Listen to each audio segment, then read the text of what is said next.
Hi, Phil Priestley here, and this video is going to cover what is quite a distressing topic. So some of the content that we discuss today, viewer discretion is obviously advised. Today we're going to be talking about honour-based violence.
So-called honour-based violence is a form of domestic abuse that happens within families who have specific lifestyles and community connections that are structured heavily around cultural honour codes and or strict religious beliefs. The majority of victims in HBV situations are women. It's not impossible that a man or a boy could be subjected to this form of criminal mistreatment, but in the majority of circumstances, the victims of HBV are female. The circumstances where men tend to fall victim to HBV often regards their sexuality. If they're gay or bisexual, and it's deemed to offend the community that a family is within, and that community is ultra-conservative or has long intergenerational traditional views on issues of sexuality.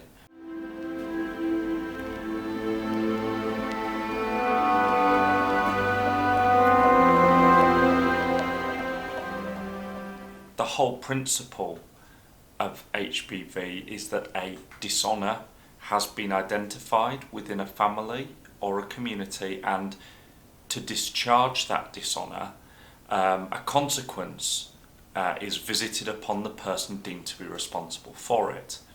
It's considered that by discharging the dishonour through a process of violence and abusive behaviour, considered to be punishment, the dishonour is effectively cleansed and a type of debt is repaid.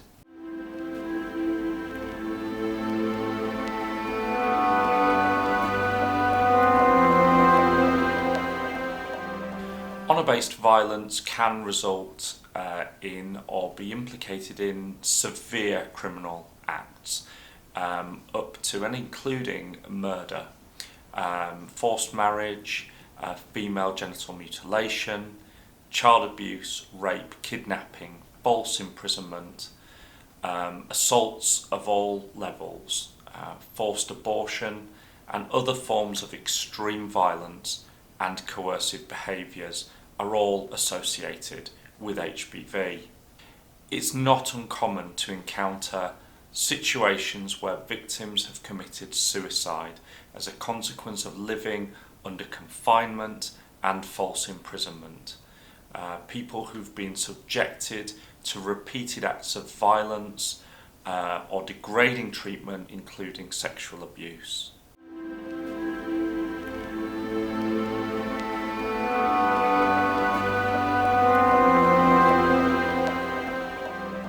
So-called honour-based violence is often associated with immigrant communities, but there are examples of HBV in all communities, and we know that HBV is still a threat throughout the United Kingdom, where there's a strict religious, cultural or honour-based structure. there's always the risk of this type of criminality. This can come as a consequence of decisions being made and administered through community elders, senior community leaders, or even through unofficial community courts.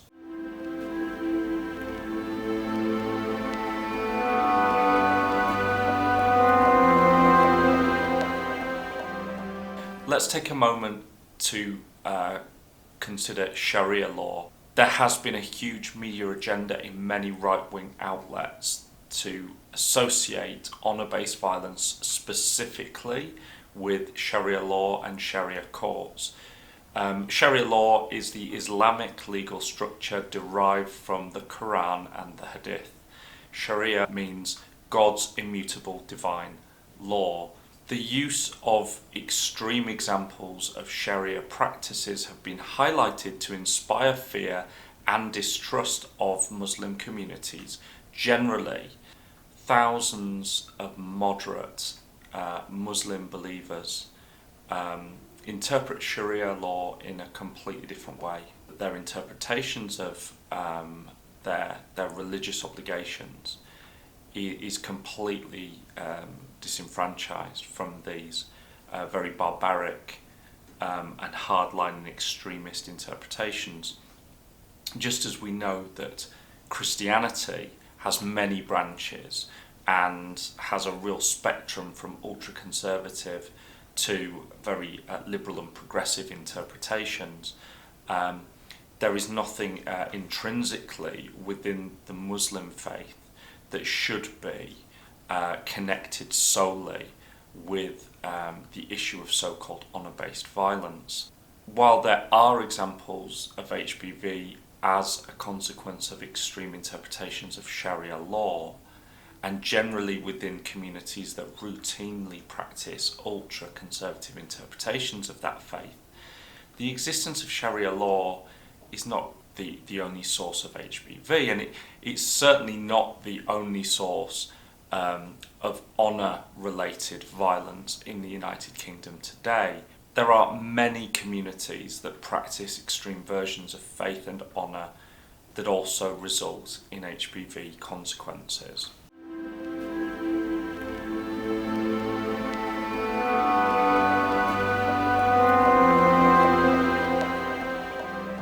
Sectarian affiliations in the province of Northern Ireland, and particularly during the period of the Troubles from the late 60s to the late 1990s, saw many punishment beatings and unlawful crimes visited upon people who were perceived to bring dishonour against their community specifically or go against their community identity. The sectarian affiliations in the province of Northern Ireland pitted Catholics against Protestants in two communities that were highly antagonistic towards each other, with high levels of vitriolic hostility, and where two communities that define themselves by their differences towards each other and their hatred of each other, where two communities live side by side in such vitriolic hostility, the risk of honour-based violence is always going to be high. And particularly during the period of the Troubles from the late 60s to the early 1990s, there were many examples of such so-called honour-related violence incidents.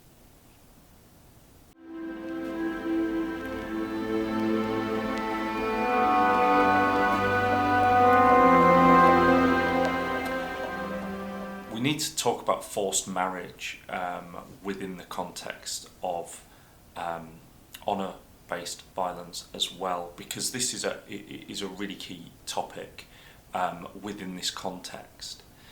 Honour-based violence can often result in human trafficking and false imprisonment offences. The issue of a forced marriage can result from trying to make good on a perceived honour slur. So where somebody or a family have been deemed to have caused a dishonour to a community. Sometimes a way of recovering that dishonour is to marry well and to marry into an honourable family. This can obviously be a direct example of honour-based violence where there is a forced marriage, or it can actually bring the honour code to a surface, resulting in behaviours that are deemed to offend it even further still, because one party might refuse to engage in such a marriage, and that rejection in itself would be considered an act of dishonour. So forced marriages and arranged marriages are not the same thing. Many communities, cultures and faiths practice arranged marriage, and they can result in very happy outcomes. Arranged marriage is completely acceptable and appropriate when a couple being married are of an appropriate age, who are able to consent, and who both freely do consent without being subject to any coercive practices, intimidation, fear or bullying. Forced marriage, by contrast, is something that happens when a person is treated as a possession, and irrespective of what they would like, and regardless of their own wishes, their age or their consent, their ability to consent, they're given no option but to marry a person because the consequences of refusal are so severe.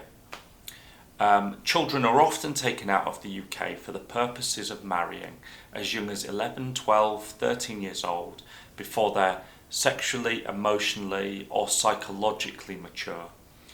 And the purpose of a forced marriage is often to make and consolidate what is considered to be culturally, socially or religiously approved match between two families.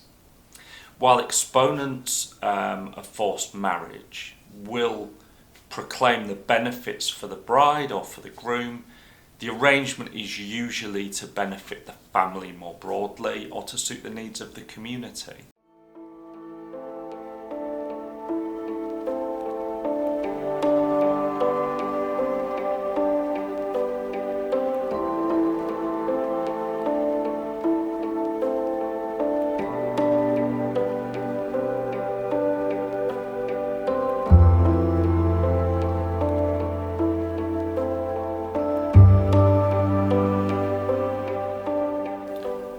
Let's turn our attention then to examples of honour-based violence and abuse. I was a detective sergeant in the Domestic Abuse Investigation and Safeguarding Unit based at Parkside Police Station in Cambridge, with the umbrella of responsibility for different forms of safeguarding. We took responsibility for any reports of so-called honour-based violence that happened within our region. I personally met several girls and young women who were fleeing circumstances of HBV and helped to place them discreetly in refuges and keep their family members away from them, which was quite crucial. Very often, quite trivial behaviours would lead to disproportionate levels of fear, and the casual use of certain forms of language in common speech meant that victims were misunderstood when they explained something that they believed quite literally was going to happen. So, for example, a victim might come forward and say, "I was seen walking home with the boy and I'm scared that my father is going to kill me." Now, in a conventional sense, most girls would say, "I've been seen doing something, somebody's told my father, my dad is going to kill me." That would mean he's going to be really, really angry. It doesn't literally mean that he's going to kill her.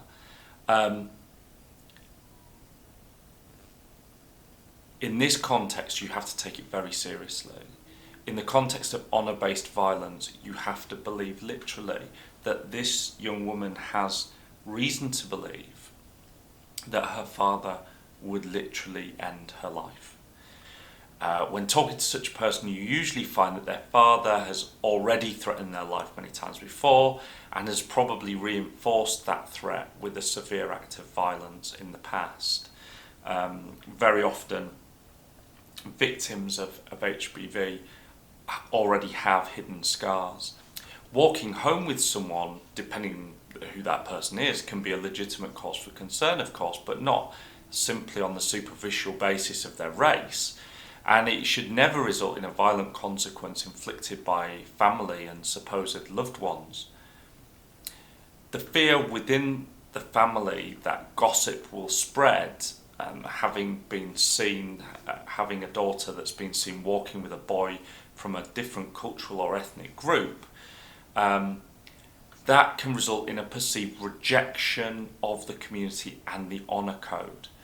A further suggestion would then spring up that the young lady is obviously promiscuous and is sleeping around or seeing lots and lots of boys, and her integrity has been compromised, and this would degrade her in the context of her future value as a wife, and suggestions then that she would not make a good mother as well. Cultural tensions within very conservative families can occur where there's a new wave of second and third generation children who've grown up in the UK, who have parents who've arrived from very conservative native communities, and while the children have assimilated to a peer group that is more liberal and progressive, this can result in conflict and confrontation with mum and dad. So as a result, a child may be subjected to false imprisonment and cut off from the outside world. She might be sent away and even out of the country to live with extended family in that more conservative country of origin. She could be subjected to systematic punishment beatings, deliberately neglected or starved as a consequence. HBV is usually dictated by a strong matriarchal or patriarchal figure at the top of the family, so a mother or a father figure, but actually this can be a figure that we consider to be within an extended family, so not necessarily mum or dad, but a grandparent, a grandmother, a great uncle or aunt who might be financially or socially powerful from a more wealthy strand of the family, and who reaches over and they share the same name and they feel like there's some element of ownership and influence. In one case that I dealt with, a very bright student came for assistance to the police because her parents, angry that she'd already resisted pressure to get married abroad, wanted to curtail her studies and bring her home. The coercive behaviour in this case was financial, emotional and psychological. If the young lady did not comply with the demands that were being made of her, she would be cut off and she would be rejected and ostracised. She'd be left with no income, she would have insufficient funding to complete her degree, and she would have no money for rent of her student room or for food. Her parents considered her education to be of little value because all that they wanted from her was to settle down, be a married and devoted mother and to have children. She feared homelessness and poverty, but she knew that if she returned to her parents, she would be forced to leave the UK and she might not be allowed to return. When we moved this young lady into a refuge, the family became very cunning and tried everything to find out where she was.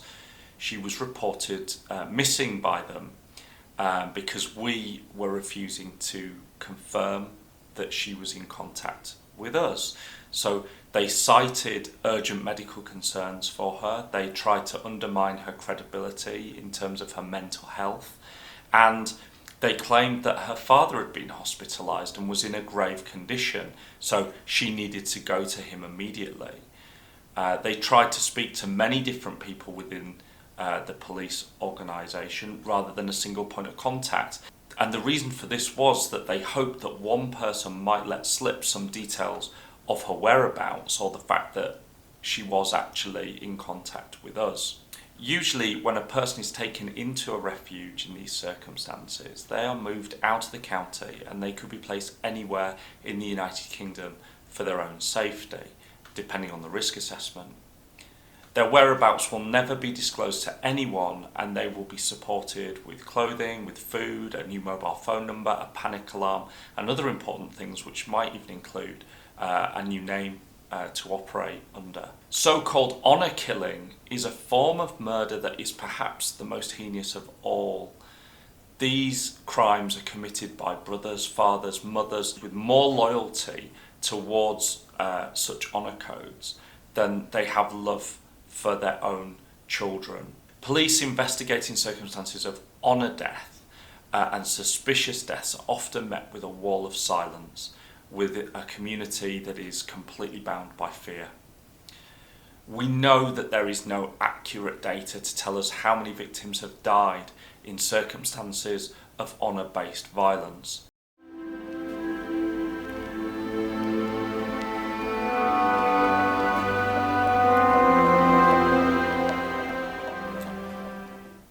Shafila Ahmed was born on the 14th of July in 1986. She died in 2003 when she was murdered by her own parents. Shafila was described as being bright, beautiful and independent.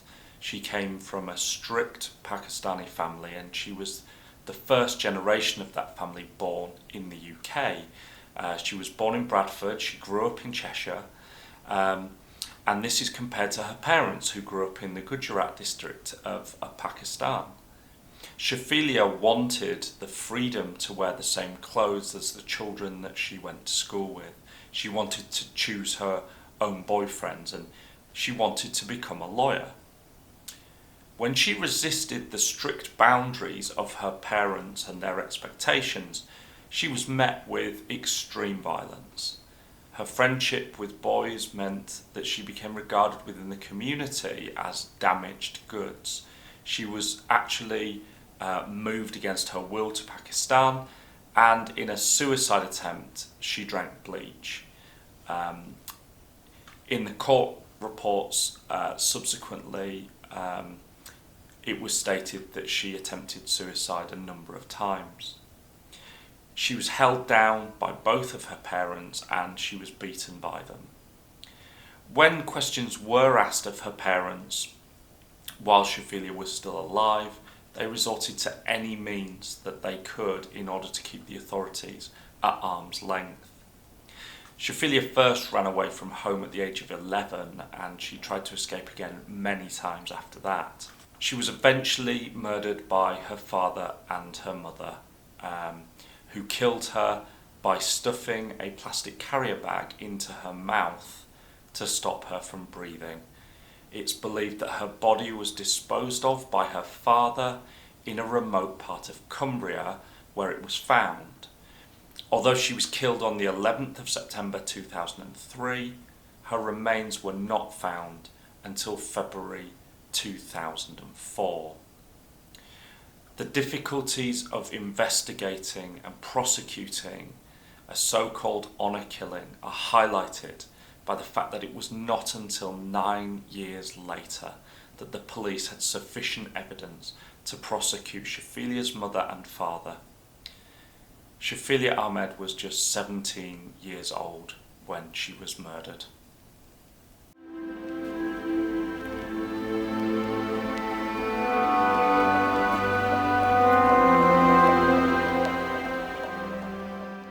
Honour-based violence is a worldwide problem, and the United Nations believe that 5,000 women are murdered annually in so-called honour circumstances. A British charity called Karma Nirvana revealed in late 2019 that it was receiving 800 phone calls per month from victims of honour-based violence and abuse.